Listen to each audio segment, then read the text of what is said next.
Assalamualaikum warahmatullahi wabarakatuh. Hai teman-teman semuanya. Kali ini aku akan menjelaskan mengenai presentasi ilmiah. Pasti teman-teman semuanya sudah pernah dengar kan tentang presentasi ilmiah. Oke, kita langsung saja masuk ke materinya. Let's go. Nah, kita harus tahu dulu nih, apa sih itu presentasi ilmiah? Presentasi ilmiah adalah kegiatan yang lazim dilakukan dalam dunia ilmiah, di mana presentasi merupakan salah satu bagian tak terpisahkan dari kegiatan ilmiah di perguruan tinggi, seperti pengajaran, penelitian, pengabdian pada masyarakat, penulisan karya ilmiah, dan lainnya. Nah, presentasi ilmiah ini merupakan penyampaian informasi atau data-data penelitian menggunakan bahasa yang dipahami peserta, serta manfaatkan waktu yang disediakan secara efektif, serta memiliki kemampuan menyajikan presentasi secara menarik yang disampaikan secara lisan. Nah, ini merupakan teknik yang efektif dan populer untuk mentransfer informasi agar dapat diserap dengan baik serta mudah oleh para audiens atau pendengar. Nah, selanjutnya itu mengenai komponen yang ada pada presentasi ilmiah. Yang pertama itu ada komunikator. Apa sih komunikator? Nah, komunikator merupakan orang yang menyampaikan materi dalam presentasi. Yang kedua itu ada media. Media merupakan sarana dari kegiatan yang kita lakukan. Nah, yang ketiga itu ada audiens atau pendengar. Ini merupakan sasaran dari kegiatan presentasi yang kita lakukan. Nah, yang terakhir itu ada bahasa. Bahasa merupakan pengantar dari presentasi kita. Nah, di sini bisa kita ambil kesimpulan bahwa komunikator, audiens atau pendengar serta media akan menjadi presentasi yang baik ketika menggunakan bahasa yang baik, ketika disatukan menggunakan bahasa yang baik. Presentasi ilmiah itu mempunyai banyak manfaat loh teman-teman. Nah, beberapa di antaranya yaitu yang pertama, memberikan informasi. Di sini, penyampaian sebuah informasi yang layak disampaikan. Selain itu juga memberikan informasi adanya perkembangan baru yang mengacu dengan topik presentasi kita. Nah, tujuan yang kedua yaitu mempengaruhi. Apa sih maksud dari mempengaruhi? Nah, di sini makna mempengaruhi yaitu mempengaruhi pendengar kepada cara tertentu yang lebih baik sesuai dengan arahan dari komunikator. Nah, yang ketiga itu adalah memotivasi. Di sini makna memotivasi berarti memotivasi pendengar untuk melakukan sesuatu itu tidaklah susah atau bahkan lebih baik. Nah, yang terakhir itu menginspirasi. Maksudnya, audiens merasa tergerak untuk melakukan hal lain yang lebih baik dengan metode yang baru. Selanjutnya, itu langkah-langkah dalam presentasi. Nah, yang pertama itu adalah pembukaan. Pembukaan, kita menjelaskan gambaran dari topik. Dan yang paling penting itu adalah tujuan dari presentasi kita. Itu juga harus kita jelaskan di bagian pembukaan. Nah, yang kedua itu adalah isi. Pada bagian isi, kita harus sampaikan hasil penelitian atau pokok pembahasan dari pembicaraan yang akan kita lakukan. Nah, yang ketiga itu penutup. Di penutup, kita sampaikan simpulan, bisa saran, bisa juga menyampaikan motivasi kepada audiens kita. Teknik presentasi ilmiah. Nah, selanjutnya kita masuk ke pembahasan dari teknik presentasi ilmiah. Yang pertama itu keterampilan berbicara, penggunaan pembicaraan yang baik, dan yang kedua itu menanggapi dan mengelola pertanyaan.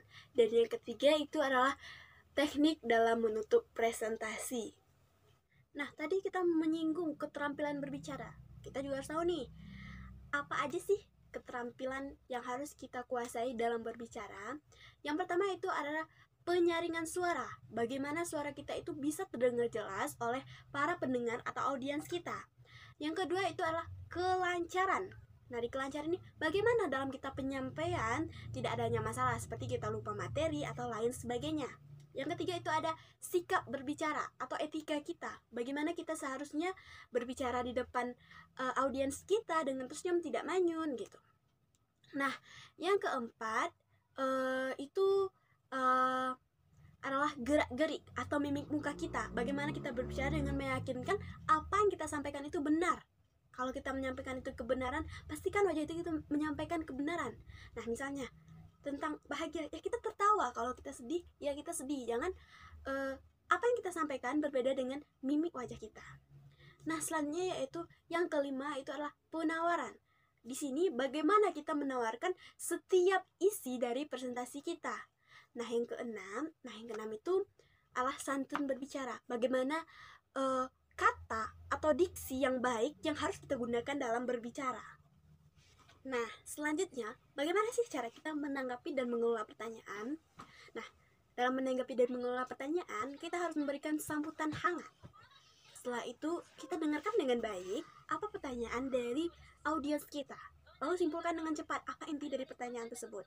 Dan ketika menjawab, jangan pernah memberikan jawaban yang meremehkan. Oke? Selanjutnya, bagaimana sih cara kita menutup presentasi tersebut? Yang pertama itu adalah alokasi waktu. Nah, alokasi waktu ini mempertimbangkan berapa waktu yang tersisa atau waktu yang kita butuhkan untuk bagian penutup. Nah, yang kedua, berikanlah simpulan yang sederhana. Kita harus memberikan simpulan yang tidak berbelit-belit, yang gampang dipahami oleh audiens kita, tetapi tidak juga mengurangi dari isi presentasi kita. Nah, yang terakhir itu sampaikan pesan dan kesan kita kepada audiens kita.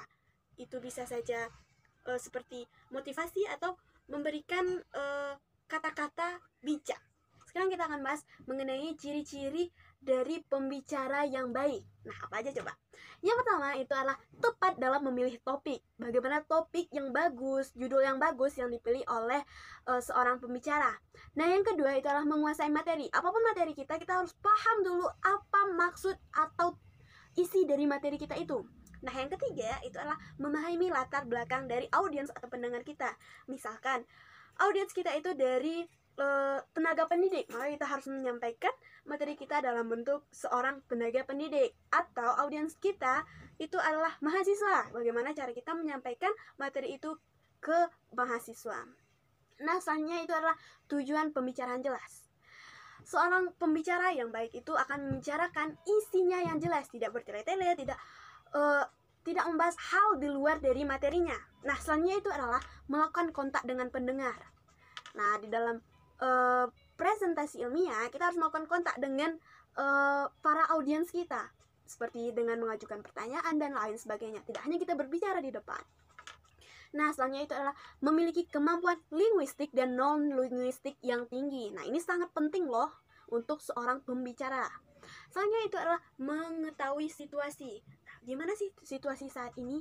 Apakah situasi saat ini kayak kita sekarang di masa pandemi, kita juga bisa membahas situasi kita di masa pandemi ini. Nah, selanjutnya itu menguasai pendengar. Bagaimana kita menguasai audiens kita. Selanjutnya itu memanfaatkan alat bantu. Nah, kita sebagai pembicara harus tahu penggunaan alat-alat yang disediakan.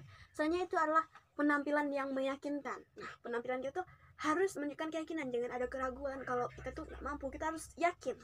Nah, yang paling penting terakhir ini adalah terencana. Seorang pembicara yang baik akan merencanakan materi maupun isi dari presentasinya terlebih dahulu. Nah, ini adalah inti dari materi kita. Bagaimana sih presentasi ilmiah yang baik dan benar? Yang pertama itu percaya diri. Nah, kita harus percaya diri dengan penampilan, dengan presentasi yang akan kita lakukan, karena itu adalah kunci dari presentasi tersebut. Nah, yang kedua itu adalah di saat presentasi, waktu pembukaan, kita harus menyampaikan tujuan dari presentasi kita. Tadi aku juga udah jelaskan kan? Nah, yang ketiga yaitu menguasai materi dan peserta dari presentasi kita. Ini juga penting karena kita harus menguasai materi dan peserta kita. Nah, yang keempat itu ketika presentasi sebaiknya dan harus tidak melihat slide PowerPoint kita, karena ketika kita melihat slide PowerPoint kita itu kita dianggap tidak memahami materi kita. Nah, ketika kita menyampaikan tanpa melihat slide kita itu lebih baik. Itu seperti kita paham materi kita tahu apa yang akan kita sampaikan. Nah, yang kelima, ini juga penting nih, paling penting juga, memanfaatkan kemampuan berbicara baik itu secara lisan maupun gerak tubuh kita. Nah, kita harus bicara tadi gimana sih ekspresi kita, apa yang kita ucapkan harus sama dengan gerak tubuh kita. Nah, yang selanjutnya itu menjelaskan setiap poin yang disampaikan. Misalkan kita ada poin A, harus kita sampaikan dong, apa sih poin A bla bla bla bla bla. Tidak hanya kita nih poinnya, bukan gitu. Kita harus sampaikan apa sih maksud dari poin tersebut. Nah, yang terakhir yaitu kita harus terus latihan. Nah, ini kuncinya. Cara presentasi yang baik dan benar itu kita harus terus latihan. Nah, teman-teman, segitu dulu video aku kali ini. Kalau aku ada salah, aku mohon maaf. Assalamualaikum warahmatullahi wabarakatuh. Dadah.